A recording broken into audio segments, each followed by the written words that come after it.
अक्टूबर 2007 की बात है। मुझे मेरे एक दोस्त ने सेफ शॉप का बिजनेस प्लान दिखाया, जो मेरे स्पॉन्सर थे। उस दिन मेरी बेटी का बर्थडे था और मैंने बिजनेस ज्वाइन करने से मना कर दिया। अक्टूबर 2007। और उसके बाद मैंने गोली देना शुरू कर दिया। ज्वाइन करने से मैं ज्वाइन करना चाहता नहीं था। जनवरी 2008 की बात है। मैं बिजनेस प्लान देखने के लगभग 2.5 महीने के बाद की बात है। मैं सेफ शॉप के ऑफिस में गया, जहां पे प्रेजेंटेशन हो रही थी, और उस प्रेजेंटेशन की क्लोजिंग कर रहे थे हमारे क्राउन लीडर और मेरे अपलाइन अजय सर। और अजय सर ने उस दिन स्टेज के ऊपर आकर के एक कहानी सुनाई, जो कहानी मेरे लिए बिल्कुल एक आश्चर्य था, दुनिया का 7वां अजूबा था। वो व्यक्ति जो सेफ शॉप का बिजनेस नहीं करना चाहता था, आज अगर आपके सामने एक मरकरी के रूप में खड़ा है। वो व्यक्ति जो एक फौज की नौकरी किया करता था, अगर आज एक सफल इंसान के रूप में, सफल बिजनेसमैन के रूप में जाना जाता है, तो उसके पीछे सिर्फ और सिर्फ जड़ में वो कहानी है, जिस कहानी को अपनी आंखों से आज आप देखने वाले हैं। उस दिन पहली बार मुझे पता चला कि सेफ शॉप कंपनी में एक श्याम सुंदर जी हुआ करते थे, जिनका जुलाई 2007 में एक्सीडेंट हो गया। और एक्सीडेंट होने के बाद परिवार का मुखिया इस दुनिया से चला गया। और इस दुनिया से चले जाने के बाद भी सेफ शॉप एक ऐसी कंपनी है जो उस परिवार को लगातार पैसे दे रही है। मैं रात भर सोचता रहा, जहां पे एक व्यक्ति इस दुनिया से चले गए और उनके जाने के बाद भी उस परिवार के पास में पैसा जा रहा है, और पैसा भी कैसा जा रहा है, बढ़ बढ़ के जा रहा है। सुना नहीं था कभी, यकीन नहीं हुआ। लेकिन इस बिजनेस की शुरुआत की जैसे आपने की। बिजनेस की शुरुआत करने के बाद उनके बारे में सुनता ही रहा, सिर्फ सुनता ही रहा। जब जिससे मिलो, हर सर से मिलो तो सुना, दीपक सर से मिलो तो सुना, सुनील मान सर से मिलो तो सुना, अजय सर से मिलो तो सुना, सुबोध जी से मिलो तो सुना। जिससे मिलो सिर्फ उनके बारे में सुना ही सुना। देखा तो क्या देखा, सक्सेस डे के एल्बम के पीछे पहली बार देखा 3 छोटे छोटे बच्चे, बीच में खड़ी उनकी मां, और पीछे एक स्कॉर्पियो कार। कुछ दिन के बाद मैंने देखा कि सक्सेस डे के पीछे की वो फोटो बदल गई। वो बच्चे थोड़े से बड़े हो गए, कार दूसरी आ गई, और पीछे एक सफेद रंग का मकान दिखना शुरू हो गया। कुछ दिनों के बाद वो फोटो फिर से बदली, बच्चे बड़े हो गए, कार स्कॉर्पियो की जगह पे फोर्ड एंडेवर हो गई, और घर जो था पीछे वो और ज्यादा आलीशान हो गया। एक मन में सवाल आया मेरे, और यह सवाल आज इस इंदिरा गांधी स्टेडियम में बैठे हर व्यक्ति के मन में होगा कि जो मैं उस फोटो में देख रहा हूं, जो मैं लोगों के मुंह से सुन रहा हूं, जो बातें, जो कहानियां सुनाई जा रही हैं, क्या वो कहानियां सच है या नहीं? है ना ये सवाल? कितने लोग यकीन से ये बात मानते हैं कि जो कहानियां श्याम सुंदर जी और उनके परिवार के बारे में आपको बताई गई हैं, जो बातें उस परिवार के बारे में आपको कही गई हैं, वो बातें सच है? आप में से कितने लोग मानते हैं इस बात को? यहां तो बोल दिया, बाहर जाकर के सवाल एक मन में खड़ा होता है कि ये सच है या नहीं। दोस्तों, आज वो दिन है जब हम इस कंपनी की 18वीं सालगिरह को मनाते हुए उस सच पे से पर्दा हमेशा हमेशा के लिए हटाने वाले हैं। आज के बाद आपकी कंपनी के बारे में, आज के बाद आपकी कंपनी की नीयत के बारे में, आज के बाद आपके परिवार के भविष्य के बारे में आपसे कोई माई का लाल सवाल नहीं पूछ पाएगा। दोस्तों, मैं चाहता हूं कि जिस परिवार को आपने और हमने पिछले 12 साल में सिर्फ और सिर्फ फोटोग्राफ में देखा है, हां, आज से 8 साल पहले सुषमा जी से हमें 10 कदम में मिलने का मौका मिला था, वो भी सिर्फ 1 मिनट का, दैट्स इट। तो जिस परिवार को हमने दूर से देखा है, आज वो परिवार आपसे मिलने के लिए, आपकी मोहब्बत देखने के लिए, और आपका बड़ा दिल देखने के लिए इस हॉल में, इस ऑडिटोरियम में आपके बीच मौजूद है। मैं नाम लेने जा रहा हूं और इस मंच पे स्वागत कर रहा हूं Mrs Sushma, wife of late Shri Shyam Sundar, और उनके 3 बेटे, Mr Deepak, Mr Hemant and Mr Bhavesh, on the stage please.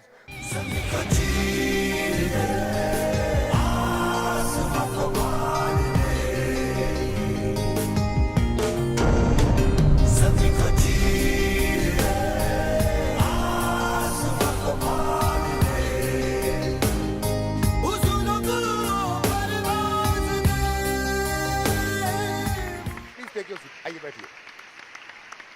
भाभी जी, जैसा आपने मेरी बातों को सुना होगा अभी, आपके बारे में और आपके इस परिवार के बारे में हमने सिर्फ फोटो में देखा है।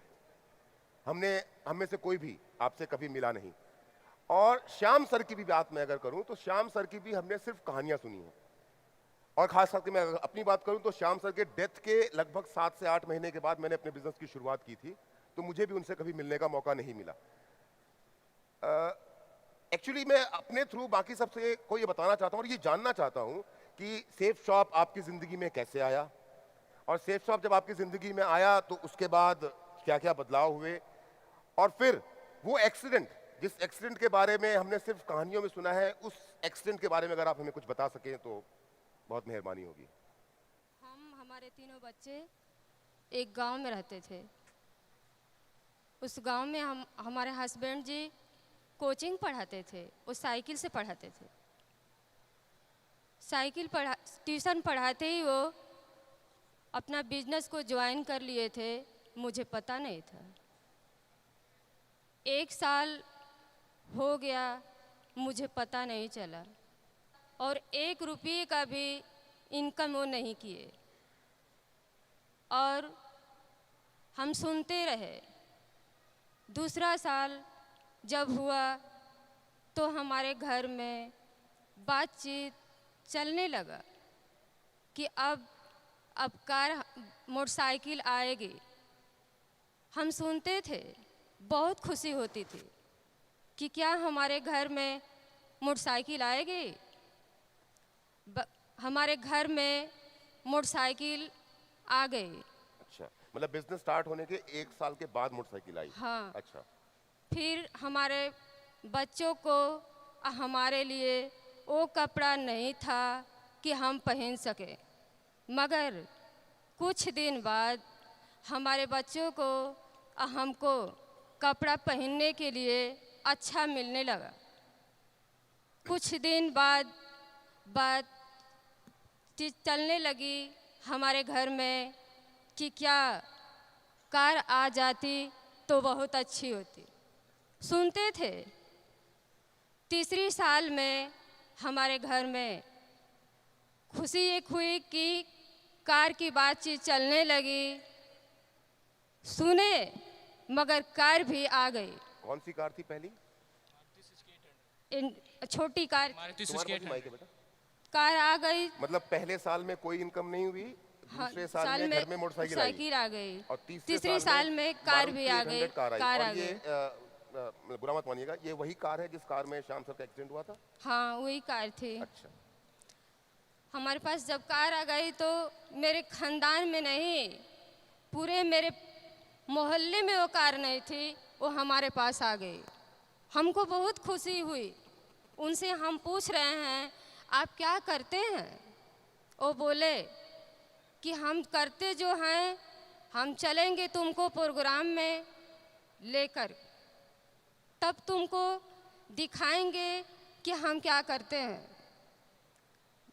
गाजीपुर से बनारस जब हम गए तो पहली बार गए। जब प्रोग्राम में जा रहे हैं तो होटल में गए। अच्छा, वो पहला जब गाजीपुर से बनारस आप पहली बार गए, उसके पहले आप गाजीपुर से बनारस कभी नहीं? श्याम सर को 3 साल हो गए थे बिजनेस करते हुए, पर आप कभी नहीं, गांव में ही रहते थे। पहली बार बनारस गए प्रोग्राम के अंदर में। जब होटल में गए तो बहुत खुश हुए कि हम तो आज होटल में आए हैं। रात भर मेरी नींद नहीं लगी उस खुशी की देखते हुए। फिर हम सुबह में जा रहे हैं प्रोग्राम में देखने के लिए। जब जा रहे हैं तो देख रहे हैं कि वहाँ हजारों लोग की भीड़ लगी हुई है। उस भीड़ में हम देखे तो बहुत खुश हुए। उस प्रोग्राम से हम घर वापस जा रहे हैं तो कुछ दिन बाद प्लान हम बनाए कि हम लोग जाएंगे गर्मी की छुट्टियां मनाने। हमारे तीनों बच्चे और हमारे हस्बैंड जी जा रहे हैं हम लोग गर्मी की छुट्टियां मनाने के लिए उत्तराखंड गए। अच्छा, ये आप लोग की पहली छुट्टी थी या इसके पहले भी कहीं गए थे आप लोग? उससे पहले भी हमको लेके गए से वैष्णो माता घुमाने के लिए। वैष्णो देवी घूमने गए। दूसरी बार हम गए उत्तराखंड घूमने के लिए। उत्तराखंड घूमे, केदारनाथ, बद्रीनाथ, ऋषिकेश हम घूम के घर वापस जब आए तो मेरे छोटे एक देवर जी थे, उनकी तबीयत बहुत पहले से ख़राब थी। उनके ख़राब से हमारे हस्बैंड जी वो बोल रहे हैं कि हमको लेके जाना है इनको बनारस इलाज करवाने के लिए। वो थे, हमारे छोटे देवर थे और साथ में ड्राइवर थे। दवाई करा करके उनको और घर वापस आ रहे थे तो ड्राइवर से वो बोल रहे हैं कि मुझे एक कार को दे दो, हम चलाएंगे। वो ले लिए। लेने के बाद वो कार से घर वापस जब आ रहे थे उसी बीच उनकी एक्सीडेंट हो जा रही है। अच्छा, मतलब जब ड्राइवर से गाड़ी श्याम सर ने ले लिए और श्याम सर गाड़ी नहीं चलाते थे? नहीं, कभी नहीं। हमेशा ड्राइवर चलाता ड्राइवर था। चलाता उस दिन था। उन्होंने ले गाड़ी लिए, भाग गई। हाँ ले लिए।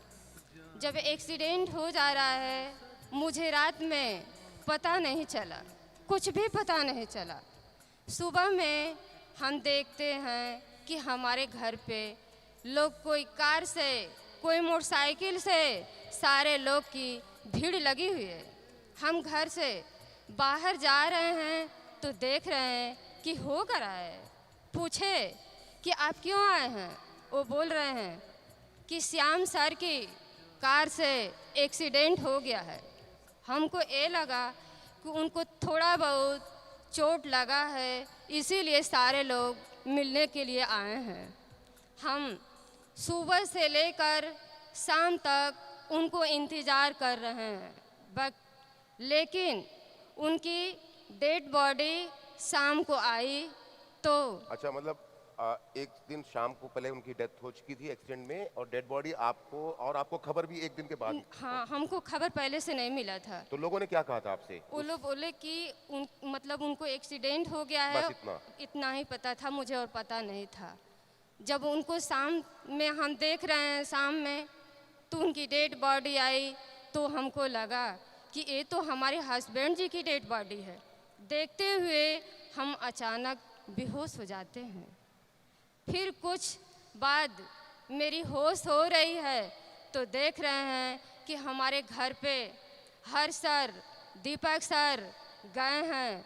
कुछ लोग मिलवाने के लिए वो जा रहे हैं। देखे फिर अचानक हम बेहोश हो जा रहे हैं। उसके बाद क्या हुआ मुझे पता नहीं चला।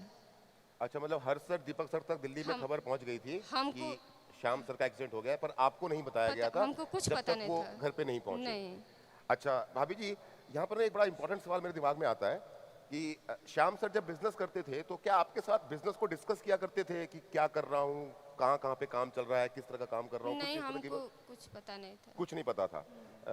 बिजनेस प्लान और कंपनी के बारे में भी आपको कुछ पता नहीं होगा शायद। अब तो पता है, उस समय शायद नहीं पता होगा कुछ। उस टाइम कुछ पता नहीं था। कुछ पता नहीं था। तो क्या आपको ये पता था कि जब श्याम सर की डेथ हो गई तो इंसान को एक झटके से बाहर निकलने में समय लगता है, क्योंकि इतना बड़ा हादसा हुआ परिवार में, कुछ जब दिन गुजरे होंगे, तो क्या आपको इस बात की खबर थी कि सेफ शॉप कंपनी किसी इंसान के ना रहने के बाद भी उसके परिवार को और उसके नॉमिनी को उसका पे आउट, जो उसके हिस्से का पैसा बनता है, वो देगी या देती है? ये क्या आपको पता था श्याम सर की डेथ के बाद? नहीं, मुझे कुछ पता नहीं। आपको कुछ नहीं पता था? आपके लिए एक तरह से दुनिया खत्म हो गई? हाँ, कुछ नहीं था, हमको पता ही नहीं था कि क्या हुआ, नहीं कुछ पता नहीं था। फिर आपको कब पता चला कि हाँ सेफ शॉप पैसा देगा आपको?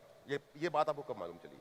पता चला कि हमको दीपक सर पूछे कि भाभी अपना अकाउंट खोलो और हमको खाता नंबर और चेक नंबर दे दो, और उसी दिन से ऐसा कोई हफ्ता ना हो कि हमारे अकाउंट में पैसा नहीं गया हो।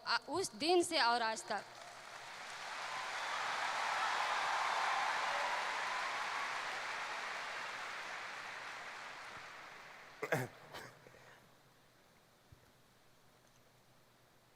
श्याम सर तो नहीं रहे इस दुनिया में, उनकी जगह कोई ले नहीं सकता कभी। पर अगर मैं ये कहूँ कि श्याम सर के अलावा आपको कभी इस कंपनी के कारण कोई दिक्कत नहीं हुई, तो क्या ये बात सच है या गलत है? सच है। सच है? सच कंपनी ने आपका ख्याल रखा, लेकिन उसके बावजूद भी कुछ तो दिक्कतें आई होंगी आपको बिना श्याम सर के इस जिंदगी को जीने में, इन बच्चों को पाल पोस के बड़ा करने में, क्योंकि बच्चे तो बड़े छोटे छोटे थे। मुझे शायद आप 6 साल के थे जब पापा की डेथ हुई थी? 8 years। आप 8 years के थे। और आज आप कितने साल के हो गए? 19। 19 के। आप भावेश कितने साल के थे? Near about 1 to 2 years. आप 2 साल के थे और आज आप कितने साल के हो गए? 15 years old. 15 साल के। आप हेमंत? 4 या 5. 4 या 5 साल के अभी थे। 18. आज आप 18 साल के हो गए। तो ये 6 साल, 8 साल, 2 साल, 4 साल, 5 साल के बच्चों को पाल पोस के बड़ा करने में, समाज का मुकाबला करने में, जिंदगी को जीने में, रोजमर्रा की जरूरतों को पूरा करने में दिक्कतें पेश आई या सब कुछ आराम से हो गया क्योंकि पैसा था? वो थे तो मुझे कोई प्रॉब्लम नहीं था, मगर उनके चल जाने के बाद मुझे बहुत प्रॉब्लम हुआ। हमारे घर का रीति रिवाज यही था कि आपको घर से बाहर नहीं जाना है, मगर हमारे बच्चों का समय से फीस नहीं जमा होता था, बच्चों का कोई बुक कापी किताब लेने के लिए होता था तो मुझे बहुत सोचना पड़ता था, क्या आज होते तो हमको सोचना नहीं पड़ता। मतलब पैसा होते हुए भी फीस जमा नहीं हो पा रही है क्योंकि आप घर से बाहर नहीं जा सकते। घर से बाहर नहीं जाते थे। फिर बहुत कब आपने बाहर जाना शुरू किया फिर? जब प्रॉब्लम हमको खड़ा होने लगा, कोई घर परिवार से सपोर्ट नहीं मिला, तब हमको घर से बाहर निकलना पड़ा। अच्छा भाभी जी, एक बात पूछना चाहता हूँ कि श्याम सर की जब डेथ हुई थी तो श्याम सर ने उसके पहले क्या कोई इंश्योरेंस पॉलिसी वगैरह सेफ्टी के लिए कुछ ऐसा करवा के रखा था? किए थे मगर मुझे पता नहीं था। अच्छा, सर ने किया हुआ था लेकिन आपको पता नहीं था, फिर क्या हुआ? कुछ दिन बाद हमको पता चला, हम समय से प्रीमियम जमा नहीं कर पाए और मेरे पास कोई रसीद नहीं था कि उसके बारे में हम कहीं पूछने की ज़रूरत भी नहीं, हम पूछे भी नहीं और उससे 1 रुपया भी मुझे नहीं मिला। अच्छा, इंश्योरेंस पॉलिसी से आपको 1 रुपया भी नहीं मिला। कारण ये कि एक तो रसीद नहीं था और दूसरा कि शायद ये भी रहा होगा कि आप बाहर नहीं निकल सकती, कोई था नहीं आपकी हेल्प करने के लिए, ये भी एक कारण शायद हो सकता है। भाभी जी, एक सवाल पूछ रहा हूँ, बुरा मत मानिएगा, आप कितनी पढ़ी लिखी हैं? ज़्यादा तो नहीं पढ़ी हूँ, केवल मात्र 3-4 तक बस पढ़े हैं, ज़्यादा नहीं पढ़ी। 3वीं या 4वीं क्लास तक आपने पढ़ाई कर पढ़े रखी नहीं। है, मतलब हल्का फुल्का पढ़ लेती हैं पर उतना नहीं है। ये बड़ा इंपॉर्टेंट सवाल है, जवाब आप अपनी मर्जी से दीजिएगा। और ये सवाल मैंने आपसे आपके एजुकेशन के बारे में इसलिए पूछा है कि श्याम सर की डेथ हो गई और प्लीज बुरा मत मानिएगा मैं बार बार इस शब्द को रिपीट कर रहा हूं, अगर सेफ शॉप नहीं होता तो क्या होता? आज जो सेफ साफ नहीं होता तो जो हमारे तीनों बच्चे जो अच्छे कपड़ा पहन करके आज साहब के सामने जो बैठे हैं, आज हम बैठ नहीं पाते। वाह वाह वाह वाह वाह। अब इसी से मिलता जुलता मेरा एक और सवाल है कि यहाँ पर तो सेफ शॉप है, तो सेफ शॉप के कारण आज ऐसा है कि इंदिरा गांधी स्टेडियम सजा हुआ है, तीनों बच्चे बड़े हो गए हैं, हजारों लोग आपको स्टेडियम में देख रहे हैं, लाखों लोग आपको फेसबुक लाइव और यूट्यूब के थ्रू देख रहे हैं। पर जनरली ऐसे परिवार जिनके परिवार का मुखिया बीच रास्ते में साथ छोड़ के चला जाता है, हम जिस समाज में रहते हैं बेटा, जिस सोसाइटी के हम लोग रहने वाले हैं, उस समाज में जिस परिवार का मुखिया बीच रास्ते में परिवार का साथ छोड़ के चला जाता है, ऐसे परिवारों के साथ क्या होता है इन जनरल? जब चले जाते हैं घर के मुखिया तो बहुत प्रॉब्लम होती है, हमको भी प्रॉब्लम हुआ।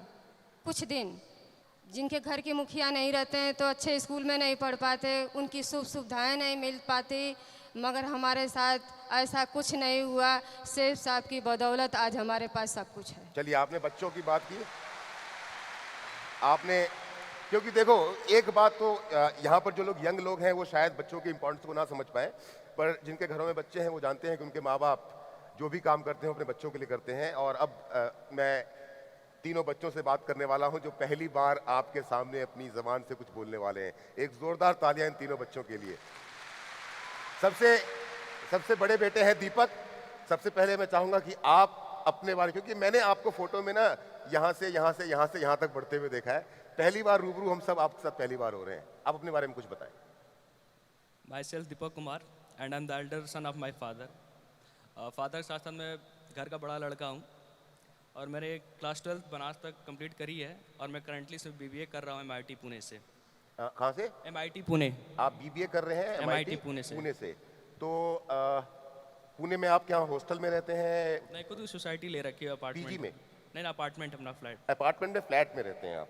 अकेले रहते हैं, दोस्तों के साथ रहते हैं? दोस्तों के साथ रहते कितने फ्रेंड एक साथ रहते हैं? हैं 3 तीन दोस्त हैं जो एक अपार्टमेंट में एक साथ रहते हैं और पढ़ते हैं। खाना कौन बनाता है आप तीनों में से?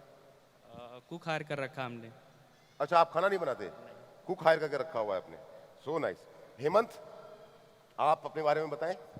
जब पापा थे तो मुझे एक गाजीपुर के ज़िले में एक अच्छे स्कूल में एडमिशन करवा रखे थे, वो MJRP स्कूल था। लेकिन कुछ दिन बाद पापा के डेथ के बाद मम्मी ने एडमिशन करा दिया सनबीम गाजीपुर में। तो लेकिन पहले वाला स्कूल कौन सा था? MJRP public school. MGRP public school. हाँ। उसके बाद फिर बाद में कुछ दिनों बाद मम्मी सोची कि नहीं, अब तुम्हें यहाँ पे नहीं पढ़ना है, तुमको सनबीम गाजीपुर में ही डाल देते हैं। ये पिताजी के डेथ के बाद। अच्छा, पिताजी के डेथ के हाँ। बाद आप तो कौन सा स्कूल बेटर था दोनों में से? अभी तो बेटर सनबीम गाजीपुर था। अच्छा, लेकिन फिर? कुछ दिनों बाद मम्मी की सोच कुछ और बढ़ी कि नहीं, तुमको गाजीपुर में ही नहीं पढ़ना है, बल्कि यूपी के नंबर 1 टेक हम बोर्डिंग स्कूल में डाल देंगे। अच्छा, हमको मम्मी बोर्डिंग स्कूल में ना डालो, लेकिन फिर भी मम्मी बोली नहीं, तुमको अच्छे से रहना है और अच्छे सोसाइटी में रहना है और ऐसे लाइफ नहीं जीना है। हम ठीक है मम्मी भेज दो, तो हमें नंबर 1 टेक हम बोर्डिंग स्कूल में डाल दी, जो अभी फिलहाल का बनारसी में है। क्या वो नाम है? सनबीम सन सिटी स्कूल है। सनबीम सन सिटी स्कूल। जो अच्छा, हाँ, उसका तो बहुत नाम, क्योंकि बनारस एयरपोर्ट से बाहर निकलो तो सनबीम सन सिटी का ही हाँ। पूरा का पूरा जितनी होर्डिंग वो सबसे बड़ा स्कूल सबसे बड़ा वाराणसी स्कूल का। वो है। अभी तुमने एक बात कही, मम्मी की सोच बहुत बड़ी हुई। बेटा, मम्मी की सोच नहीं बड़ी हुई, तुम्हारे पापा की आईडी में चेक बड़ा होता चला गया धीरे धीरे करके। बुरा मत मानिएगा, हंसना भी बहुत जरूरी है। भावेश, आप बताइए अपने बारे में कुछ। Myself Bhavesh. Currently, I'm studying class 9th from Sunbeam Gazipur. I am the youngest son of my father and mother. After completing my 10th, for further studies, I would like to join Sunbeam Sun City. As my अच्छा, brother, same school में जाना as my चाहेंगे? brother told that it is the number 1 hostel and school in UP, Uttar Pradesh. So right. तो भावेश, आप अपनी पढ़ाई पूरी, because you are the youngest, आप सबसे Yes, छोटे बेटे हैं, yes. आपको तो पापा याद भी नहीं होंगे शायद, Yes. है ना? आप बड़े होकर के क्या करना चाहते हैं? फ्यूचर के क्या प्लान है आपके? After completing my studies, I would like to join civil service. Oh, so great, so nice, so nice. और दीपक, आप क्या करना चाहेंगे? I would like to join my company. अच्छा, you would like to join Safe Shop. भाई, हमको एक हाँ, Hemant. One of the successful entrepreneur. Oh, you want to become a जरूरत पड़ी तो सेफ शॉप तो है ही। अच्छा, भैया के लिए तो सेफ शॉप है ही, ये दूसरा कोई बिजनेस करेंगे। दीपक, जैसे मैंने भावेश से कहा कि भावेश को तो पापा का याद भी नहीं होगा, बहुत छोटा था।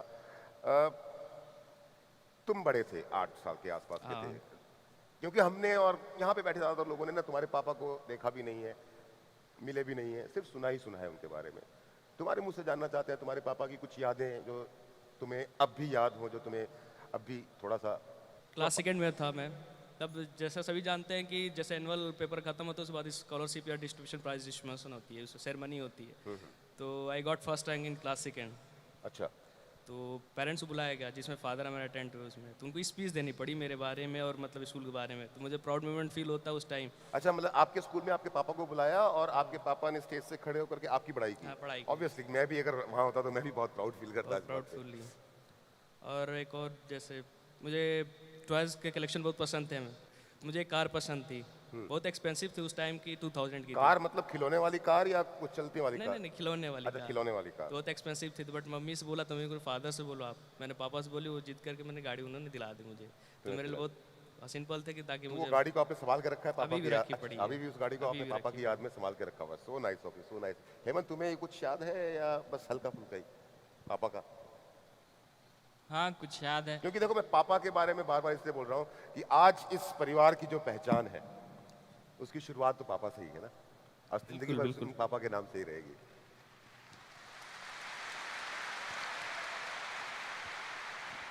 हाँ, जब मैं छोटा था, स्कूल नहीं जाता था, पढ़ाई में मन नहीं लगता था, तो हमें वो दिन भी याद है जब पापा हमें मार मार के भेजा करते थे। अच्छा नहीं लगता था स्कूल जाने में, लेकिन उनके मारने के बदौलत आज हम हमेशा रेगुलर अटेंड करते हैं पापा स्कूल। से रोज मार खाते थे तुम? हाँ, स्कूल नहीं जाया करते थे। अच्छा, ये बड़ा नटखट बेटा है, इसको पापा की अच्छी बातें याद पढ़ने नहीं है, में on पापा की मार average याद है। पढ़ने नहीं जाना चाहते थे फिर? तो फिर वो मार याद है हमें अभी तक, अभी और तक उसके याद वजह से हमेशा रेगुलर अटेंड करते हैं उसी स्कूल। के कारण आज इतने बढ़िया स्कूल में आप पढ़ भी रहे हो। भावेश, आप ना जब आपके फादर का एक्सीडेंट हुआ हेमंत, होगा, हाँ हेमंत, तब उस समय आपकी एज ऐसी थी जिस समय ना कुछ चीज़ें लोगों को याद होती हैं, कुछ चीज़ें याद नहीं होती, कुछ चीज़ों की समझ होती है और कुछ चीज़ों की समझ नहीं होती। तो क्या जब आपके पापा का एक्सीडेंट हुआ और उनकी डेथ हुई तो क्या आपको पता चल गया था कि हाँ मेरे पापा नहीं रहे, या लोग मम्मी आपकी और आपके दोस्त लोग झूठ बोलते रहे आपसे? क्योंकि भावेश तो बड़ा था और सॉरी भावेश तो बहुत छोटा था और दीपक तो बड़ा था, पर आप बीच में थे उस समय एक ऐसी एज में जहाँ पे कुछ याद होता है कुछ याद नहीं होता है, कुछ समझ में आता है कुछ समझ में नहीं आता। ज़्यादा तो नहीं याद है, फिर भी मम्मी से पूछा करते थे, मम्मी ये बताओ पापा कहाँ है, तो मम्मी बोल दिया करती थी, बेटा पापा मीटिंग में गए, हो सकता है शाम तक आ जाएंगे या रात तक आ जाएंगे। फिर बाद में हमेशा यही बात करके टाल दिया करती थी। तो फिर कुछ दिन बीते, कुछ महीने बीते, तो फिर बाद में आखिर में पता चल ही गया पापा नहीं रहे। आप में से किसी ने पापा की कोई वीडियो कुछ ऐसा देखा है कभी? पहले की वीडियोस क्लिप देख रखी है अंकल, जो उनके डायमंड की प्रमोशन हुआ डायमंड की तालकटोरा प्रमोशन स्टेडियम। तुमने भावेश? मैंने भी डायमंड प्रोशन की डायमंड प्रमोशन देखा है। हम एक वीडियो है जो श्याम सुंदर जी का, मैंने वही एक वीडियो देखा हुआ है और उसको हजारों लाखों करोड़ों लोगों को हमने दिखाया हुआ है, हम भी देखना और मैं एक बार चाहता हूँ कि हम भी उसको सब मिलकर के देखें। दोस्तों, देखना आसान, सुनना आसान, करना बहुत कठिन होता है। अगर मैं अपनी जिंदगी का नाम बताऊं तो उसका नाम सिक्योर लाइफ है।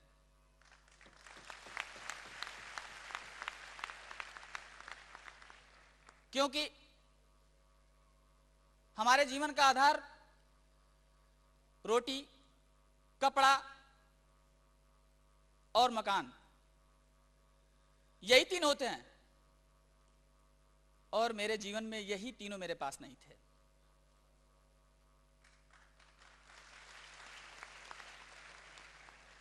इतना ही नहीं, लाखों रुपए कर्ज के साथ मेरे सर से माता पिता का साया भी उठ गया था। किसी तरह से रोटी की व्यवस्था कर पाता था। क्या यही लाइफ होती है? नहीं, नहीं होती है। बट जब से मेरी जिंदगी में सिक्योर लाइफ आई, मेरा जीवन ही बदल गया। जब से मेरी जिंदगी में सिक्योर लाइफ आई, जब से मेरी जिंदगी में safe job I, I can understand, पुरानी यादें आ जाती हैं। थोड़ा सा मैं भी इमोशनल हो रहा हूँ। दीपक, कभी जिंदगी में रोजमर्रा में कभी ऐसा फील करते हो कि काश मेरे पापा मेरे साथ होते? काश। अंकल, जैसा कि आप सभी जानते हैं कि स्कूल में पेरेंट्स मीटिंग होता है, पेरेंट्स मीटिंग में पेरेंट्स को पहुंचना बहुत जरूरी होता है। तो उसमें पेरेंट्स को अपने फादर को बहुत मिस करता था, क्योंकि मम्मी सीधी साधी इतना इंटरेक्ट नहीं कर पाती थी, करती थी उतना इंटरेक्ट नहीं कर पाती थी। तो मैं वहाँ बहुत अपने आप को अच्छा, मम्मी काश को मैं टीचर सोचता से इंटरेक्ट था, करने में दिक्कतें आती थी। तो मैं सोचता था कि काश मेरे पापा होते तो इंटरेक्शन बहुत अच्छा होता मुझे बहुत। और जैसे कि स्पोर्ट डे होता है स्कूल में, तो प्राइज सेरेमनी में मैं जाता था स्टेज पे, तो पापा का नाम होने में बहुत फील करता था, काश मेरे पापा होते तो मुझे देख सकते, प्राउड मोमेंट तक कि मेरा बेटा इतना कामयाबी पे है। तो मैं बहुत फील करता था। और जैसा कि मैंने पहले बताया अंकल कि मैंने पुणे में MIT में एडमिशन ले रखा है, तो मैं यहाँ से बनारस से पुणे फ़्लाइट की टिकट खुद कराई, अपने एकोमोडेशन मैंने खुद देखी। और होता है ना कॉलेज का फर्स्ट डे जो पेरेंट्स लेके जाते हैं, पेरेंट्स फोरम होता है अंकल, तो उस कॉलेज में मैं ऐसा था, मैं सिंगल था जो विदाउट पेरेंट गया था। मैं सिंगल अपना अटेंड करा और फिर चला आया। तो मैं वहाँ बहुत फील किया कि काश मेरे पापा तो मुझे ये कॉलेज तक छोड़ने अच्छा, आते। मतलब जिस दिन आप कॉलेज में पहले दिन गए थे तो सभी बच्चे अपने पेरेंट्स के साथ आए थे, आप अकेले थे जो अकेले थे? मैं अकेला उस कॉलेज में था, मैं अकेले गया था अटेंड करने के लिए। अच्छा, parents पूरे को। बैच में आप अकेले थे अकेले जो था। बिना पेरेंट्स के आए हुए? तो मैं वहाँ फील किया कि काश मेरे पापा तो आज मुझे छोड़ने आते। हेमंत, सेम एज भैया टोल्ड, जब पेरेंट्स टीचर मीटिंग हुआ करती थी या पेरेंट्स फोरम हुआ करते थे, तो वो भी फादर को बुलाया बर्थडे जाता का था। केक काटते समय कि मम्मी के बगल में पापा भी हाँ, होते? वो भी दिन आता ही है, लेकिन क्या करें। फिर बाद में पेरेंट्स को बुलाया करता था, तो उस दिन मम्मी आया करती थी, तो मम्मी ज़्यादा इंटरेक्ट नहीं कर पाती थी, टीचरों से इंटरेक्ट उतना बढ़िया से नहीं कर पाती थी। फिर भी अच्छे से ही करती थी, ऐसा नहीं है, अच्छे से करती थी, लेकिन फिर भी पापा कुछ अलग ही ढंग से किया करते थे। फिर वो दिन ज़्यादा याद करते बिना पापा के। हम लोग छोटे भी काफी थे। दीपक, तुम सबसे बड़े हो, तुम्हें सेफ शॉप के बारे में कब पता चला? जब क्लास 8 में था तब मुझे पता So चला। means that you have been almost like 13 years old, 13, 14? Yeah. 13 14 you are years. 19 means 5 years back. आज से 5 साल पहले तुम्हें पता चला कि सेफ शॉप क्या, मतलब सेफ शॉप क्या? मैंने बिजनेस की बाइबल पढ़ी हुई थी घर पे, मैंने उसकी पढ़ी तो मैंने सिर्फ देखा कि ये बिजनेस प्लान, मतलब ये बाइबल पढ़ी हुई है, पापा की प्रमोशन मतलब ऐसे हुई थी, उनकी स्टोरी लिखी हुई थी और क्या लेबल है उनके, मैंने बस इतना। तो बिजनेस बाइबल के थ्रू आपको मालूम चला कि सेफ Safe shop शॉप है। में, और क्योंकि उसमें आपके पापा की स्टोरी छपी हुई थी, और उनके लेबल ओके, मेंशन। उनका लेवल भी लिखा हुआ था। So what do you know about safe shop right now? अब तक क्या पता है आपको सेफ शॉप इस कंपनी के बारे में? बस ये पता है कि हमारे हर हफ्ते में 1,90,000 आ जाते हैं 10% टीडीएस काट के। मुझे बस ये पता है ट्रांजेक्शन हफ्ते में आ जाते हैं। तो हिम्मत, तुम्हें क्या पता है सेफ शॉप? अब कब पता चला तुम्हें सेफ शॉप के बारे में? ज़्यादा कुछ तो नहीं पता, लेकिन याद है दिल्ली आए थे उस टाइम 10 कदम का प्रोग्राम फंक्शन था, शायद 10th एनिवर्सरी थी शेप शॉप की। तो भाभी जी, जब वो 10th एनिवर्सरी में आप आई थी तो बच्चे साथ आए थे क्या आपके? तीनों बच्चे साथ में आए अच्छा, थे। स्टेज पे तो आप अकेली आई थी उस बार? तीनों बच्चे नीचे थे, हम अकेले थे। अरे भाभी जी, आपकी वो वीडियो ना मैंने स्पेशली कटवा के रखी है, आपने सिर्फ 1 मिनट 30 सेकंड बात की है। श्याम सुंदर की मैं धर्म पत्नी हूँ। मेरा नाम सुषमा है। हमारे 3 बच्चे हैं और एक दिन अचानक उनकी दुर्घटना में उनकी मौत हो गई। भगवान ने ऐसे किसी के साथ न करे जो मेरे साथ हुआ है। जितनी यहाँ पे महिलाएं बैठी हैं, अपनी अपनी पति को सहयोग दें कि ये बिजनेस मेरा हमेशा कामयाब हो।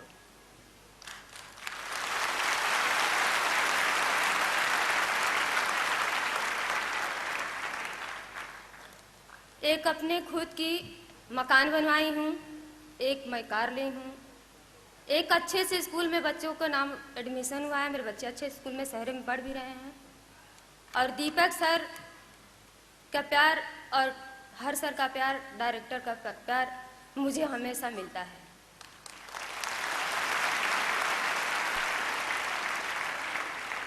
और उन लोग को मैं धन्यवाद देना चाहती हूँ।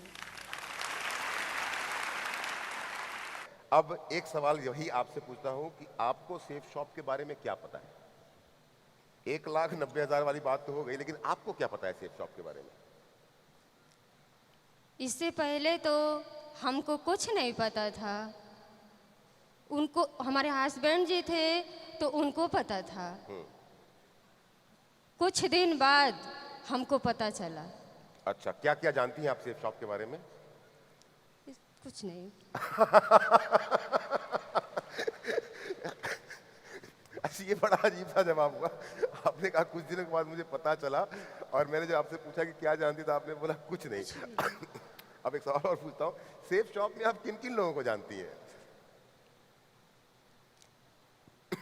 हमारे दुख सुख में हर सर और दीपक सर मिले तो उनको हम जाने। कुछ दिन पहले आपको देखे, आज आप हमारे सामने बैठे हैं।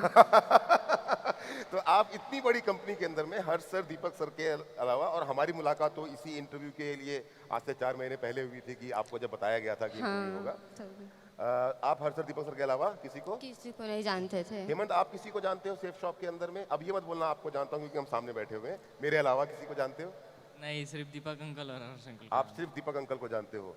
दीपक, आप किन किन को जानते हो सेफ शॉप के अंदर में? मैंने तो स्टार्टिंग से हर्ष अंकल और दीपक अंकल को जाना, शुरू से अंत तक मुझे सपोर्ट किया। हर्ष अंकल को, दीपक अंकल को। और पिछले 3 महीने पहले आपसे ऑफिस में मिला था, मैं आपको जानता हूँ। और अजय अंकल को मैं मिला था ऑफिस में, इंट्रैक्शन सेशन नहीं मिला, फिर भी वहाँ जानता हूँ।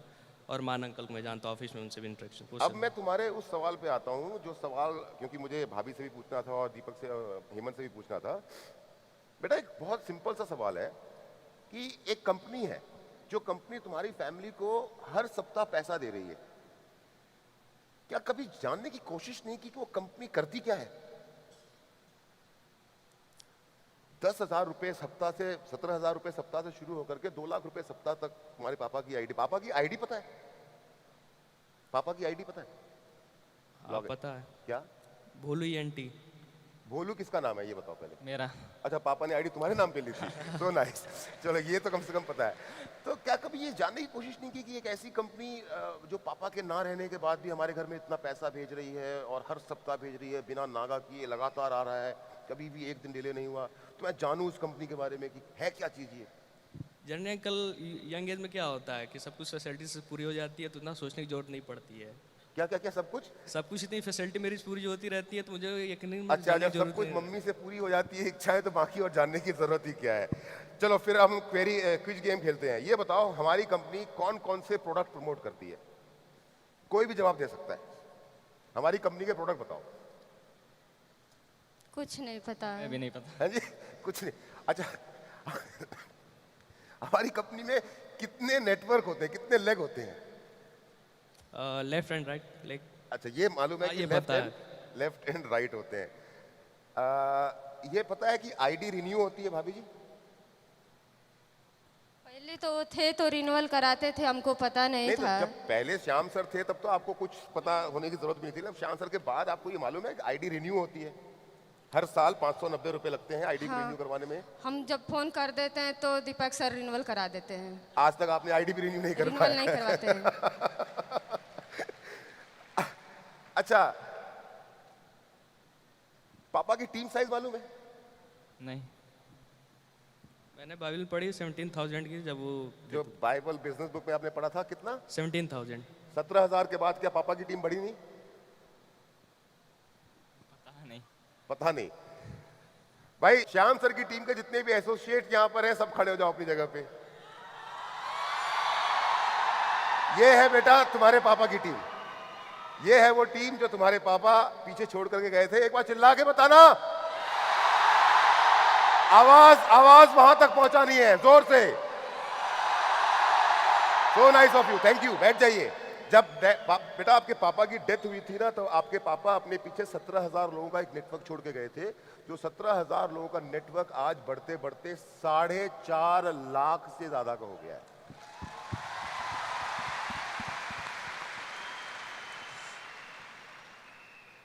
दीपक, अब इसी से मिलता जुलता एक और सवाल है कि तुम अपनी पापा की टीम में किन किन लोगों को जानते हो? तुम्हारी जो पापा की जो मैंने बात कही 17,000 से 4.5 लाख की टीम है, इस टीम के अंदर में क्योंकि तुम सबसे बड़े हो, किन किन लोगों को जानते हो? और तुम क्योंकि यूट्यूब और फेसबुक पे हो, इसलिए सवाल मैं तुमसे पूछ रहा हूँ।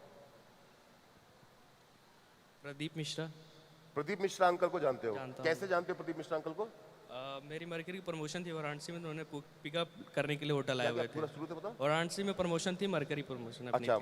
तुम लोग की होटल से वो मरकरी पिकअप में। करने के लिए आए हुए थे, तो उनसे इंटरेक्शन हुई थी हमारी, तब से मैं जानता हूँ। उसके अलावा नहीं। प्रदीप जी कहां पर हैं आप? प्रदीप जी 1 मिनट के लिए स्टेज पे आएंगे प्लीज? जोरदार तालियां हमारे वीनस लीडर प्रदीप मिश्रा जी के लिए। आप बैठे रहो। ये मैं इसलिए आपको बता रहा हूं कि जब श्याम सर जी की डेथ हुई थी, तब प्रदीप मिश्रा जी, जिनका नाम अभी दीपक ने लिया, इनकी टीम हुआ करती थी मात्र 50 लोगों की। कितनी? And now my dear friend, my younger brother is leading a team of more than 90,000 associate. 90,000 अगले मरकरी हैं हमारे। और एक मेरा और पर्पस है प्रदीप जी को यहां बुलाने से पहले। सुषमा जी ने अपने इंटरव्यू में एक बात हमको बताई कि श्याम सर का जब एक्सीडेंट हुआ तो उनको 24 घंटे तक किसी ने बताया ही नहीं कि उनका एक्सीडेंट हो गया है। जब हर सर दीपक सर दिल्ली से इनके घर गाजीपुर पहुंचे, तब इनको बताया गया कि श्याम सर अब नहीं रहे। लेकिन श्याम सर के एक्सीडेंट के बाद जो पहला व्यक्ति उनके पास पहुंचने वाला था, वो पहला व्यक्ति जिसने वो सब कुछ किया जो परिवार का सदस्य करता है अपनों के लिए, वो करने वाला कोई और नहीं, हमारा छोटा भाई प्रदीप मिश्रा था। और प्रदीप भाई, सिर्फ 1 से 2 मिनट में मैं जानना चाहता हूं, क्योंकि वो बातें हमने सिर्फ समझ सकते हैं आप। नहीं, मेरे पास फ़ोन आया आसपास कि प्रदीप वहाँ पे सैदपुर में घटना हुई है। हम वहाँ पहुँचे तो जो डेथ हो गई थी उस टाइम पे, और पुलिस चौकी उनकी मिट्टी पड़ी थी सही शाम सर की। उसके बाद फिर वाइट कपड़ा आया, हमने खुद सिला वहाँ पे उनको।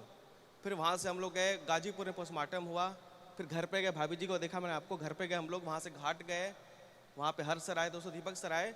और एक बात बहुत बड़ी वहाँ पे हुई, मैं था और दिलीप जी यहाँ बैठे हुए हैं, अमरनाथ भार्गव बैठे हुए हैं। हम लोग वहाँ पहुँचे, कसम खाए कि ऐसा काम करेंगे ना, इतिहास बनेगा। और दोस्तों बन गया इतिहास आपके सामने।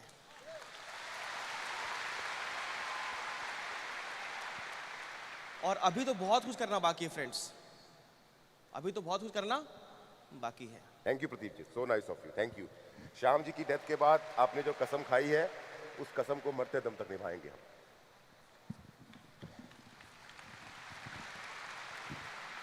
आज के बाद आप लोग ये नाम प्रदीप मिश्रा कभी नहीं भूलेंगे।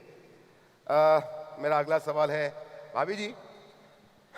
अब इस सवाल का जवाब ना मैं पहले से जानता हूं, पूछो कैसे? कैसे? इवॉल्व इंडिया क्या है बताओ? क्योंकि जो सेफ शॉप का मुझको जवाब मिला उसमें मुझको इवॉल्व इंडिया का जवाब भी मिल गया। इवॉल्व इंडिया क्या है? नहीं पता। है? नहीं पता। नहीं पता? भाभी जी आप ना मत बोलिएगा, इवॉल्व इंडिया क्या है? हमको भी पता नहीं था इवॉल्व इंडिया। आपको भी नहीं पता था। कभी सुना है आपने ये इवॉल्व इंडिया करके? नहीं। सुना भी नहीं कभी आपने इवॉल्व नहीं। इंडिया? दीपक बेटा ज़्यादा तो नहीं, बस ये फेसबुक और यूट्यूब पे अपडेशन आती है तो इवॉल्व इंडिया थ्रू आती है, बस ये पता है। तो क्या पता है, मतलब वो जो मुझे बस लिखा ये रहता पता है है इवॉल्व इंडिया कि से? इवॉल्व इंडिया ऑर्गेनाइजर, बस इतना पता होता है। इवॉल्व इंडिया ऑर्गेनाइजेशन क्या करता है? इतना आइडिया कुछ नहीं है, बस ये इतना पता है idea? कि पोस्ट अपलोड करती है, इवॉल्व इंडिया सब ऑर्गेनाइज करती है, बस इतना। और इवॉल्व इंडिया का ऑर्गेनाइजेशन है, इतना ही पता है बेटा। अभी आज सीख लो एक चीज, क्योंकि अल्टीमेटली तुमको हमारे साथ ही काम करना है, कि तुम्हारे पापा की टीम तुम्हारे ना रहने के बाद जो 17,000 से 4.5 लाख तक पहुंची, इन बिटवीन क्या हुआ कि जितनी भी सेल्स आई उन सेल्स के बदले का जो कमीशन का चेक बनता था हर वीक, वो आपके घर पे ईसीएस के थ्रू आपकी मम्मी के अकाउंट पे पहुंचता रहा। ये सेफ शॉप का काम था और सेफ शॉप ने अपना ये काम ईमानदारी से किया, बिना किसी शक और बिना किसी नियत में खोट लाई किया। लेकिन ये 17,000 की टीम को 4.5 लाख तक पहुंचाने में जो सबसे बड़ा योगदान है वो इवॉल्व इंडिया सपोर्ट सिस्टम का है, जिसको हर सर और दीपक सर लीड करते हैं।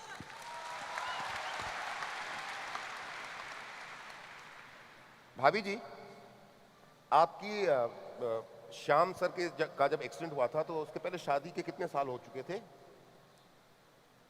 14 साल हो गया था शादी करने के बाद। अच्छा, शादी के 14 साल के बाद वो उनका स्वर्गवास हुआ, तो भी मोटा मोटा 12 साल हो गया है उनका स्वर्गवास हुए। तो आपकी जिंदगी के दो पहलू हैं, एक वो पहलू है जो 14 साल तक जब आप उनके साथ थी, और एक ये पहलू है जो 12 साल आपने अपने दम पे समाज के साथ और इन बच्चों के साथ में अपनी जिंदगी की लड़ाई लड़ी है। क्या अंतर आया है उन दोनों जिंदगियों में? वो थे तो भी किसी चीज़ की कमी नहीं थी, आज वो नहीं है तो भी किसी चीज़ की कमी नहीं है, बाकी उनकी तो याद हमको हमेशा आती है, जब तक हम रहेंगे तब तक आती रहेगी।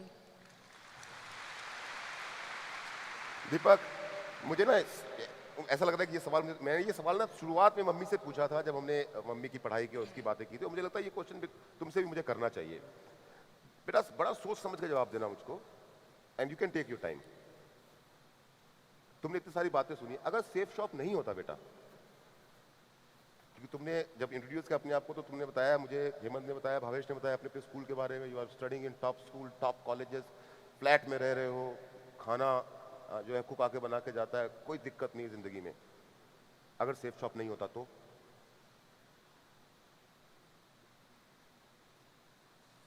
जर्नी अंकल, मैंने क्लास 12 वाराणसी में पूरी करी है अपनी, वाराणसी में कंप्लीट करी है अपनी, बनारस में रह के। तो मैं वहाँ रहा हूँ और वहाँ से मैं पुणे चलाया, शिफ्ट हो गया। तो ऑलमोस्ट मैंने इंडिया के सारे टॉप मोस्ट सिटी में ट्रेवल कर चुका हूँ, और वहाँ देखता हूँ रेस्टोरेंट, होटल या फिर ढाबा जैसे वगैरह, तो जो 16 से 18 के बीच में कम उम्र के बच्चे जो काम करते हैं, तो शायद अगर हमारे जीवन में सेफ शॉप नहीं होता तो मेरे फादर के ना होने के बाद मैं उस रेस्टोरेंट या ढाबे या फिर होटल में काम किया करता। इतनी छोटी उम्र में बाहर निकलना पड़ता मैं घर को चलाने नहीं, अगर के लिए। मैं नहीं कहता कि ढाबे या रेस्टोरेंट में, लेकिन अगर मैं सच बताऊं कि जिन परिवार को तो ऐसा होता है, उन परिवार के जो बड़े बच्चे होते हैं, लड़के हो या लड़कियां हो, उनको बहुत कम उम्र में अपने घरों से बाहर निकलना पड़ता है। निकलना पड़ता है 17-18 साल की उम्र में नौकरी करना, स्ट्रगल करना शुरू करना पड़ता है, जिसकी आज तुम तीनों में से किसी की जरूरत नहीं है। और अगर भाभी जी अगर मेरी बात गलत हो तो आप ना कर सकती हैं, श्याम सर इतना कुछ तो करके चले गए कि अब इन तीनों बच्चों को जिंदगी भर कुछ करने की जरूरत नहीं पड़ेगी। नहीं करने की कोई ज़रूरत नहीं, इतना करके गए हैं कि सोचने की ज़रूरत ही नहीं है। तो जब अगर यही बात है कि सोचने की जरूरत नहीं है, तो मुझे ये बताइए कि क्या क्या करके गए हैं श्याम जी ना रहने के बाद भी? क्या क्या प्रॉपर्टीज, घर, गाड़ी, बंगला, क्या क्या बनाया है आपने? हम हमारे तीनों बच्चे हम गांव में रहा करते थे। उस गांव का नाम है गोविंदपुर, गाजीपुर जिला। हमारे बच्चों को वो सुविधा नहीं मिलता था, इसीलिए हम गांव से किराया की मकान में आ गए। अच्छा, ये श्याम सर जब तक थे तब तक आप लोग गांव में ही रहे हैं? हाँ, हम गांव में अच्छा, रहते उनके टाइम पे आप गाजीपुर शिफ्ट नहीं किए थे? नहीं, श्याम सर के जाने के बाद आप लोग गाजीपुर शिफ्ट किए, और वो भी किराए पे? किराए के मकान में थे 1.5 साल। 1.5 साल? 1.5 साल। अच्छा। अब हमको ये लगा कि हम कितना दिन तक किराया की मकान में रहेंगे। अब हमको ये लगा कि हम क्यों ना अपने के लिए खुद का मकान बनवा लें। एक छोटा नहीं, बहुत बड़ा प्लाट हमने खरीद रखा। कहाँ पे? गाजीपुर में। कितना बड़ा प्लॉट? वो 3 बीसे का प्लाट है। 3 बीसा मतलब लगभग 3000 स्क्वायर फीट का। Very good. उस प्लाट। अच्छा, वो यही है? हैं? हाँ, ये आप ही का घर है ना? हाँ, ये चलिए, ये घर बड़ा फेमस है, जानते हो कि नहीं जानते हो? है ना? हाँ, बताइए, इस घर के बारे में बताइए आप। इतना घर बड़ा बनाए हैं आज कि उस घर में कोई रहने वाला भी नहीं है। क्यों? इसलिए कि हमारा बड़ा बेटा एक पुणे में रहता है। हाँ। और उससे जो छोटा बेटा है वो बनारस में रहता है। एक उससे जो छोटा बेटा है वो गाजीपुर मेरे साथ रहता है। अच्छा, इस घर के अंदर में सिर्फ आप और भावेश रहते हैं, बाकी तो आप दोनों हॉस्टल में रहते हैं और अपनी पढ़ाई पूरी कर रहे हैं। चलिए, बस यही एक घर प्रॉपर्टी? नहीं, इसके अलावा भी प्रॉपर्टी मेरा 2 प्लाट गाजीपुर में है। कितने का है? एक छोटा दूसरा प्लाट है जो कि 50 लाख का है। गाजीपुर में 50 लाख का? गाजीपुर इसके में। अलावा? अच्छा, और एक जो तीसरा प्लाट है जो कि मेरा खुद का 1 करोड़ का है। 1 करोड़ का है? हाँ। और मैंने मुझे 1 करोड़ से बात याद आई कि आज से 3-4-5 महीने पहले मेरे को दीपक सर एक दिन कहानी सुना रहे थे कि श्याम सर की एक जमीन को सरकार ने अधिग्रहण कर लिया है, जिसपे हाईवे बनने वाला है। उसका कितना पैसा मिलना है आपको? उसमें 4 लेंथ में मेरा जमीन जा रहा है, जिसमें वो 1 नहीं 1.5 करोड़ रुपया मिलने वाला है। अच्छा, सरकार से 1.5 करोड़ रुपए का मुआवजा मिलने वाला है। तो आपने बेसिकली क्या है कि सारी की सारी प्रॉपर्टीज अपनी गाजीपुर में ही बहुत सारी अलग अलग प्रॉपर्टीज बनाई है, उसके अलावा भी कहीं? उसके अलावा भी मेरा प्रॉपर्टी है। एक प्लाट मेरा बनारस में है जो कि 1.5 करोड़ का प्लाट है। 1.5 करोड़ का प्लॉट बनारस में है? गाजीपुर और बनारस के अलावा कहीं और? उसके अलावा भी मेरा एक प्लाट है जो कि लखनऊ में अंसल ग्रुप में है, जो कि 2 करोड़ का प्लाट है। ये है? यही है आपका प्लॉट? यही है ना? यही है। सिर्फ प्लॉट या कुछ और गाड़ी है। वाड़ी? और मेरे पास पहले एक थे, हमारे हस्बैंड जी का कार था, वो छोटी कार थी। उसके अलावा एक हमने स्मार्ट कार वो स्कॉर्पियो लिए हैं, टॉप मॉडल स्कॉर्पियो है। हाँ। उसके बाद भी एक मेरा खुद का 4 इंडेवर कार जो कि 40 लाख की है। अच्छा, इनके अलावा 40 लाख रुपए का 4 एंडेवर कार है ये वाला? Okay, so nice. अब जो मुद्दे की बात है वो ये है, आप पढ़ी लिखी ज्यादा है नहीं? नहीं पढ़े हैं। नहीं पढ़ी लिखी है। क्या सेफ शॉप के अलावा आपके पास पैसे आने का, कमाई का कोई जरिया है? गांव घर में, वो गांव का नाम क्या बताया था आपने?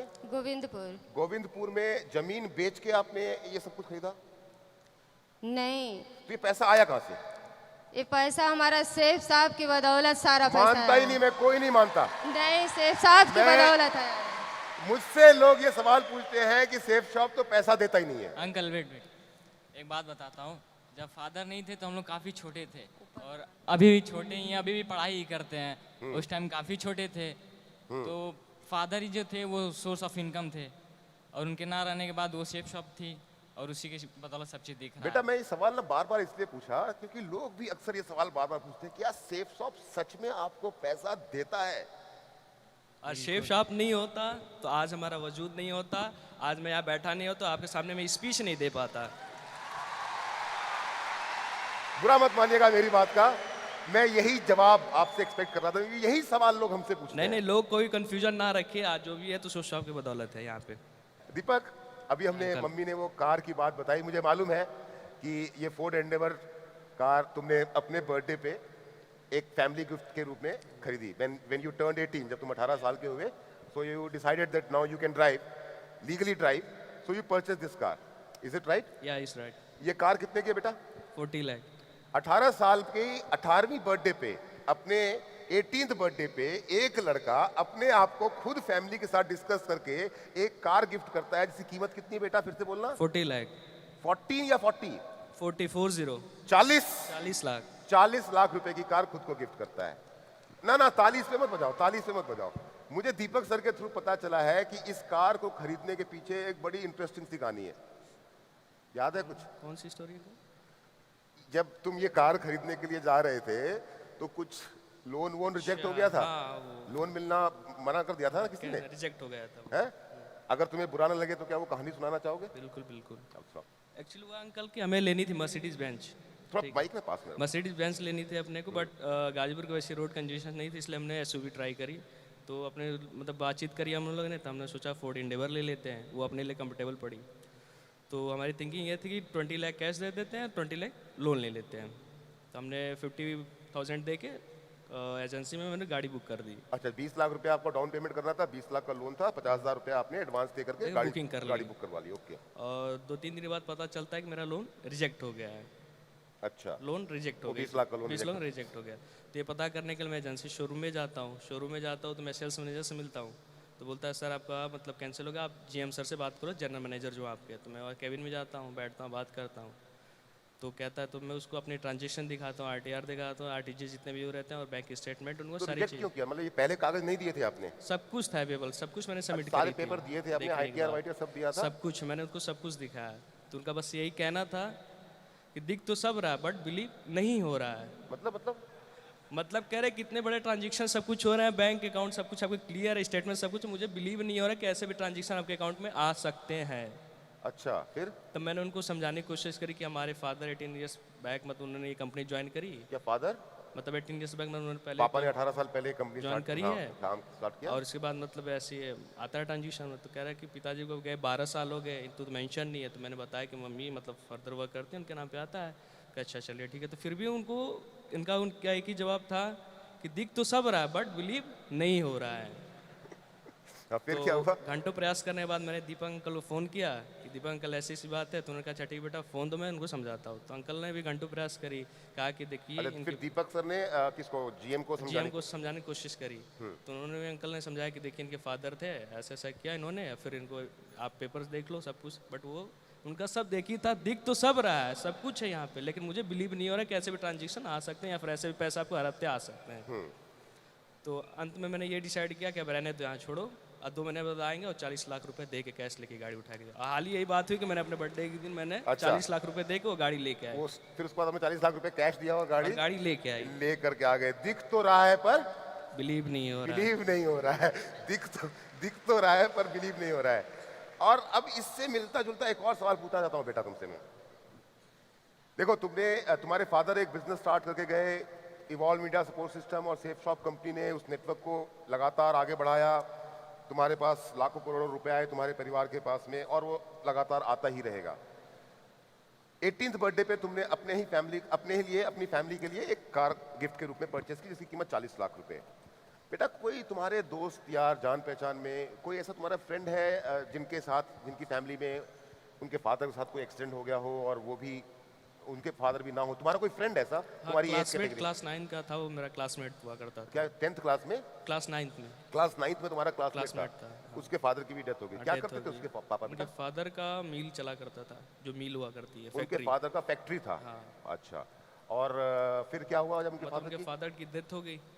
तो डेथ होने के बाद उनकी मिल बंद हो गई। अब फिर उसको मतलब कम उम्र में उसको बैंगलोर में जॉब करना पड़ा ताकि वो अपने प्रॉब्लम टैकल कर सके, सिचुएशन अपनी लाइफ की। फादर के डेथ होने के बाद अब उस लड़के को बैंगलोर में जॉब करना पड़ रहा है। ये बात समझने की कोशिश कीजिएगा, हम और आप सभी के सभी लोग, की सेफ शॉप है जिसके कारण 18 साल की उम्र में लड़का अपने आप को 40 लाख की गाड़ी गिफ्ट करता है और दूसरा कोई बिजनेस होता है तो वो खत्म हो जाता है।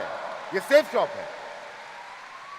भाभी जी, एक बड़ा अजीब सा क्वेश्चन पूछता हूं मैं आपसे, याद आ गया मुझको आपका घर देख करके। क्योंकि अक्सर ना लोग जब ना आपके गाजीपुर बनारस के एरिया के से लखनऊ उस एरिया से ज्वाइन करते हैं ना, तो जब उनको प्लान दिखाते हैं और आपके बारे में बोलते हैं, बताते हैं, क्योंकि हम बताते हैं आपके बारे में, सबको बताते हैं और बताते रहेंगे सारी जिंदगी, क्यों ना बताएं, छाती ठोक के बताएंगे जब सब कुछ किया है तो लोग हमसे एक सवाल पूछते हैं कि श्याम सर के घर का एड्रेस दो, और कुछ लोग आपके घर का एड्रेस दे देते हैं। क्या आपके घर पे लोग वाकई में चेक करने के लिए आते हैं या नहीं आते हैं?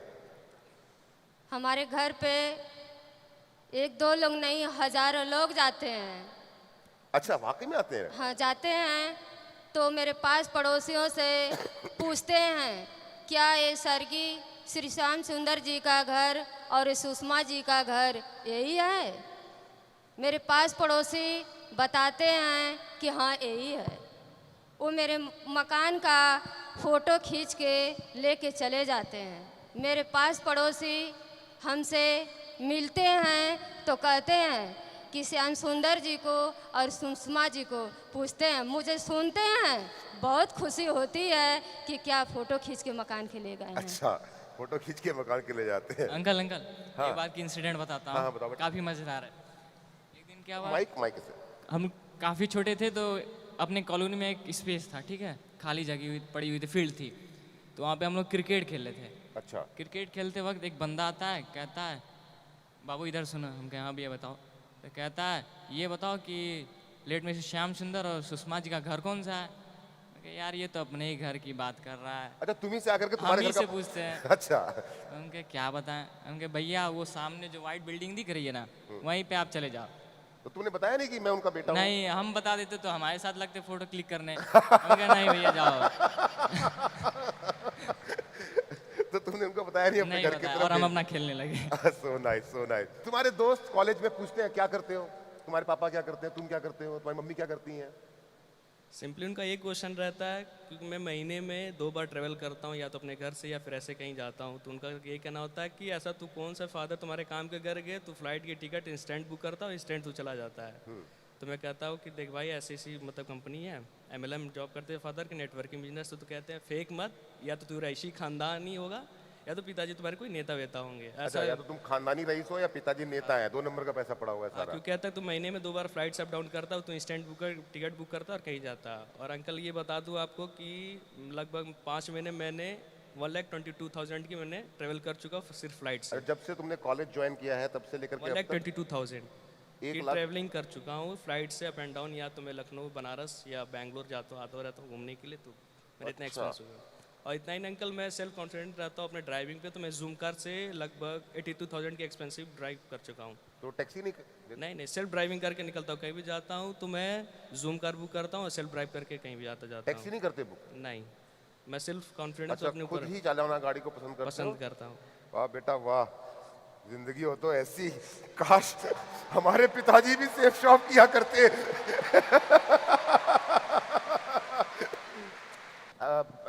हेमंत, आखिरी बार तुम, अब उसने तो अपने जहाज की बात बताई, आखिरी बार तुम ट्रेन में कब बैठे ये बताओ मुझको। काफी दिन हो गए, वही पता है ना 10 कदम वाला प्रोग्राम था दिल्ली में जब आया था, उसी दिन बस बैठा था। अच्छा, आज से 8 साल पहले 10 कदम बस, के लिए बस। बैठे थे, उसके हाँ, बाद नहीं बैठे कभी? हाँ जी। आखिरी बार बस में कब तुम में से कोई बैठा है? तीनों भाइयों में से आखिरी बार बस का सफर कब किया तुमने? बस जो सड़क पे चलती है। नियर अबाउट 3 ईयर्स एगो, 3 3 साल साल पहले कहाँ गए थे? वाराणसी से लखनऊ तक गया था। वाराणसी से लखनऊ यूपी स्टेट ट्रांसपोर्ट की बस से गए थे? नहीं, वॉल्वो एसी बस अंकल। बेटा मैं वॉल्वो एसी की बात नहीं कर रहा, मैं उस बस की बात कर रहा हूँ जो सड़क में घूमती है शहर के अंदर नहीं, में। उसकी नौबत ही नहीं है कि मैं उसमें जाके बैठ उस बस सकूं। में कभी नहीं बैठे तुम लोग? नहीं, कभी नहीं बैठे? ट्रैवल करते हो तो याद भाई? नहीं है, लेकिन अभी तक तो याद नहीं है हमें। अच्छा, जिंदगी के बारे में क्या सोचते हो, यहाँ से आगे क्या होगा, क्या लगता है? यहाँ से ज़िंदगी बहुत हसीन दिखती है, और जितने भी सपने मेरे पूरे होते हैं वो सेफ शॉप की बदौलत पूरे होते हैं, मैं ये कहना चाहता हूँ। आपको अपने बच्चों का भविष्य क्या दिखता है? अगर ये सेफ साफ नहीं होता तो हम हमारे जो बच्चे अच्छे से बैठे हैं देखते नहीं हम लोग। तो इसी बात पे मैं आप इस इंटरव्यू को समाप्त करूंगा, या और कुछ पूछना बाकी है? अंकल एक और मैसेज मेल देना कुछ चाहता हूँ। बाकी है? हो गया? हाँ बेटा, क्या बोल रहे थे? अंकल सभी जानते हैं, या पूरी दुनिया कहती है मुझसे कि तुम्हारे पिता का शायद उठ गया है, मेरे ऊपर से शायद उठ चुका है। लेकिन हर एक सिक्के के 2 पहलू होते हैं, जिसमें पहला पहलू ये सच है कि मेरे पिता का शायद उठ चुका है, लेकिन दूसरे पहलू में बात एकदम झूठी है। लोग कहते हैं कि तुम्हारा कोई केयर करने वाला नहीं है, फिर कोई गाइड नहीं करने वाला, लेकिन ये सर झूठ है। क्योंकि मेरे ऊपर ऐसे 2 हाथ हैं जो कभी पिता की कमी खलने नहीं दी, और वो नाम है हर्ष अंकल और दीपक अंकल, जिन्होंने मुझे निरंतर सपोर्ट किया। यहाँ तक कि मुझे अभी कोई सपोर्ट चाहिए होते, अगर मैं 24/7 कभी भी कॉल करूं, तुरंत मुझे कॉल बैक आता है, हाँ अंकल बेटा तुम्हें क्या प्रॉब्लम है, क्या गाइडलाइन चाहिए। तो मैं कभी भी फ़ोन करता हूं, फ़ोन पिकअप होता है और कहते कोई प्रॉब्लम है तो मुझे कॉल कर लिया करो 24/7। तो मैं अपने अंकल को और शेफ साहब को बहुत बहुत धन्यवाद देना चाहूँगा कि मैं इस मुकाम पर यहाँ तक पहुँचा हूँ उन लोग की वजह से। हम भी हर्ष सर और दीपक सर को धन्यवाद देना चाहेंगे इस बात के लिए कि आपने सर उस सपने को संजो के रखा जिस सपने को श्याम सर ने देखा था। बहुत बहुत शुक्रिया आप सभी लोगों का, thank you very much, so nice, बहुत अच्छा लगा मुझे आपसे। गुनाहों की दलदल से आजाद हो जा, सारे मसले नीचे रह जाए, ऐसे है उठना,